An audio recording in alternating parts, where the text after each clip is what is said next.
Welcome to this comprehensive audio guide about the Pantheon of Agrippa, one of the most extraordinary and best-preserved monuments of ancient Rome. You are standing before a building that has survived almost 2,000 years, maintaining its original structure virtually intact, and which represents the pinnacle of Roman engineering and architecture. This experience will take you to discover not only the visible details, but also the architectural, historical, and symbolic secrets that make this temple a unique work in human history. The Pantheon, whose name means Temple of All the Gods, was originally built by Marcus Vipsanius Agrippa, son-in-law and general of Emperor Augustus, between 27 and 25 BC. However, the building you see today is not the original. The Pantheon we see was completely rebuilt by Emperor Hadrian around 126 AD, after the original building was destroyed by several fires. Hadrian, one of the most cultured and architecturally visionary emperors of Rome, decided to rebuild it, while maintaining Agrippa's original inscription on the pediment, a gesture of respect toward the original founder that shows the continuity of Roman tradition. The architecture of the Pantheon is revolutionary and represents an unprecedented technical achievement in antiquity. The building combines two perfect geometric forms, a classical rectangular portico and a circular rotunda covered by a hemispherical dome. This combination is not only aesthetically harmonious, but also represents the synthesis between traditional Greek architecture and Roman innovation. The portico, with its 16 monolithic columns of Egyptian granite, evokes the grandeur of Greek temples, while the rotunda and its dome represent the Romans' ability to create monumental interior spaces. The Pantheon's dome is its most impressive and revolutionary feature. With a diameter of 43.3 meters, it was the largest dome in the world for more than 1,300 years, until Brunelleschi built the dome of Florence Cathedral in the 15th century. Most extraordinarily, this dome, built with Roman concrete, remains the largest unreinforced concrete dome in the world. The fact that it has survived almost 2 millennia without modern structural reinforcements is a testament to the genius of Roman engineers. The dome's construction technique is fascinating. The Romans used different types of concrete depending on the height of the dome. At the base, where stresses are greatest, they used heavy concrete with travertine aggregates. As the dome rises, the aggregates become lighter, first volcanic tuff, then broken bricks, and finally at the top, near the oculus, they used pumice stone, which is extremely light. This gradation of materials reduces the total weight of the dome and distributes loads optimally, allowing the structure to support itself without the need for external buttresses. The oculus, the circular opening in the center of the dome, is another brilliant element of the design. With a diameter of 8.9 meters, it allows natural light to flood the temple's interior, creating a dramatic effect that constantly changes according to the time of day and weather conditions. The oculus has no glass or protection, so rain also enters the building. The Pantheon's floor is slightly inclined toward the center, with small drainage holes that allow rainwater to drain efficiently. This design shows how Roman architects thought about all practical aspects, not just aesthetics. The Pantheon's interior is a unique spatial experience. The dome's height, 43.3 meters, is exactly equal to its diameter, creating a perfect sphere that could fit inside the space. This perfect mathematical proportion is not accidental. It reflects the Roman philosophy of harmony and geometric perfection. The interior space is wide and clear, without columns interrupting the view, allowing a complete appreciation of the architecture from any point. The interior walls are decorated with niches and columns that originally housed statues of the Roman gods. 7 niches alternate between rectangular and semicircular forms, creating a visual rhythm that guides the eye around the space. These niches are flanked by marble columns of different colors and origins, showing the wealth and reach of the Roman Empire. Red marble from Egypt, purple porphyry, yellow marble from Numidia, All these exotic materials were brought from the far reaches of the empire to decorate this temple.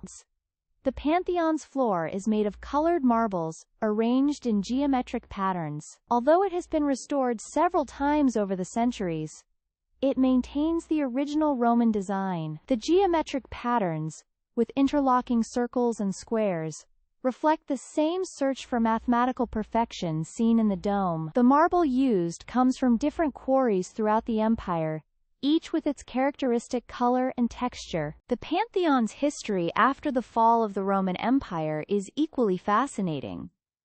Unlike many other pagan temples, the Pantheon was not destroyed. In 609, the Byzantine Emperor Augustus donated the building to Pope Boniface IV, who consecrated it as a Christian church dedicated to Saint Mary and the Martyrs. This conversion saved the building from destruction and allowed it to remain in continuous use for more than 1,400 years. The fact that a pagan temple became a Christian church shows the adaptability and continuity of sacred spaces throughout history. During the Renaissance, the Pantheon became a model for architects seeking to recreate the grandeur of antiquity. Artists like Michelangelo, Raphael, and Brunelleschi studied the building intensely. Michelangelo said the Pantheon was of angelic, not human design, and used its proportions as inspiration for the dome of St. Peter's Basilica. Raphael, the great Renaissance painter, asked to be buried in the Pantheon, and his tomb remains there to this day. The Pantheon also served as a model for numerous later buildings. The Pantheon's dome influenced the design of Florence Cathedral's dome, St. Peter's Basilica in the Vatican, and the United States Capitol in Washington, D.C. Pantheon architecture has become a universal reference for building monumental spaces with domes. The Pantheon's acoustics are exceptional. The circular space and dome create a unique reverberation that amplifies and distributes sound uniformly. This makes the Pantheon an ideal place for music and ceremonies. Over the centuries, numerous concerts have been held inside, taking advantage of the space's acoustic qualities. The acoustics also have a spiritual effect, creating a sense of immensity and transcendence that enhances the religious or contemplative experience. The materials used in the Pantheon's construction reflect the power and resources of the Roman Empire at its peak. The granite of the portico columns was quarried in Egypt and transported across the Mediterranean to Rome, a journey of thousands of kilometers. Each monolithic column weighs several tons and was carved with millimeter precision. The transport and placement of these columns represented an impressive engineering achievement for the time. The Roman concrete used in the dome is different from modern concrete. The Romans mixed lime, water, sand, and stone aggregates, but also added volcanic ash, known as pozzolana, which reacts chemically with lime to create an extremely durable material. This technique, developed by the Romans, creates concrete that is not only strong, but also becomes more resistant over time, especially when in contact with seawater. That's why many Roman ports and maritime structures have survived to this day. The Pantheon has been the subject of numerous scientific and archaeological studies. In recent years, modern technologies such as laser scanning and material analysis have been used to better understand how it was built. These studies have revealed fascinating details about construction techniques, materials used, and modifications the building has undergone over the centuries. Each study adds a new layer of understanding about this extraordinary monument. The Pantheon's symbolism is profound and multifaceted. As a temple dedicated to all the gods, it represents religious tolerance and the cultural synthesis of the Roman Empire. The building incorporates elements from different architectural and religious traditions, creating a universal space that could accommodate people of different cults and beliefs. This universality is one of the reasons why the Pantheon has been so appreciated throughout the centuries. The dome, with its oculus open to the sky, also has profound symbolic meaning. It represents the connection between earth and sky, between human and divine. The light entering through the oculus illuminates the space dramatically, creating an effect that constantly changes and can be interpreted as divine presence illuminating the earthly world. This symbolism has been appreciated by both pagan Romans and the Christians who later used the building. The Pantheon also has astronomical importance. At noon on April 21st, the traditional date of Rome's founding, the sun directly illuminates the temple entrance through the oculus. This alignment is not accidental and shows how Roman architects incorporated astronomical knowledge into their designs. The building functions as a giant calendar and sundial, connecting architecture with cosmic cycles. The Pantheon's conservation over the centuries has required continuous interventions. Although the main structure remains intact, there have been numerous restorations, especially of decorative elements. The marbles have been restored, statues have been replaced, and the building has been adapted for different uses. However, the building's architectural essence remains, allowing modern visitors to experience essentially the same space as the ancient Romans. Visiting the Pantheon is an experience that changes according to the time of day and season. In the morning, sunlight enters through the oculus, creating a beam of light that slowly moves across the floor and walls. At noon, when the sun is directly over the oculus, the interior is uniformly illuminated.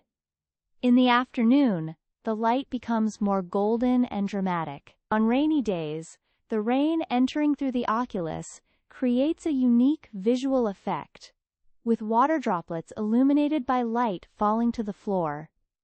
The Pantheon is also a final resting place for important historical figures. In addition to Raphael, the Pantheon houses the tombs of several kings of Italy, including Victor Emmanuel II, Umberto I, and Queen Margherita. These royal tombs add another layer of historical significance to the building, connecting ancient Rome with modern Italy.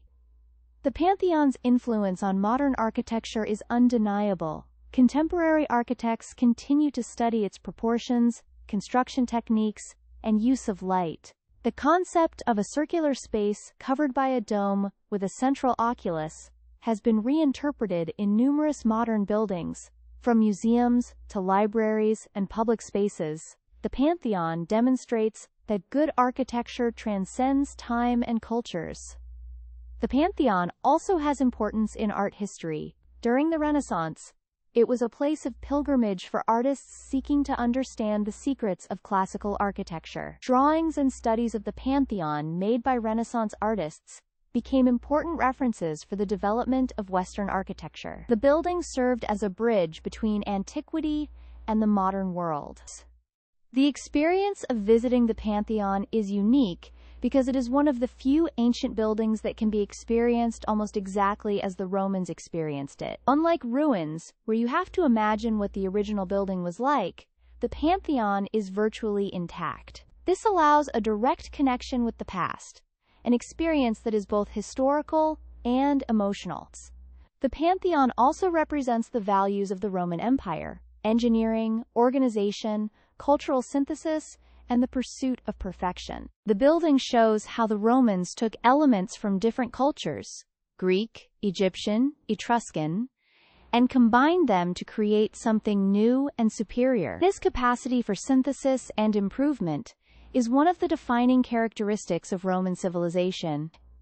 When you leave the Pantheon, look up one last time and observe the oculus open to the sky. Think of all the people who have been under this same dome for almost 2,000 years. Roman emperors, popes, Renaissance artists, kings of Italy, and millions of visitors from around the world. The Pantheon is a testament to the permanence of human greatness, a reminder that well-made works can transcend times. The Pantheon is not just a building, it is a symbol of humanity's capacity to create beauty and perfection. It is a bridge between past and present, between pagan and Christian, between antiquity and modernity. Each visit to the Pantheon is an opportunity to connect with history, to appreciate architectural genius, and to experience a space that has inspired generations. Thank you for listening to this comprehensive audio guide about the Pantheon of Agrippa. We hope you have discovered the architectural, historical, and symbolic secrets of this extraordinary monument, and that this experience has deeply enriched your visit. The Pantheon is a place that deserves to be visited multiple times, because each visit reveals something new. Each moment of the day offers a different perspective, and every detail tells a story worth hearing. Enjoy the rest of your stay in Rome, and remember that you have been in the presence of one of the most perfect architectural works that humanity has created.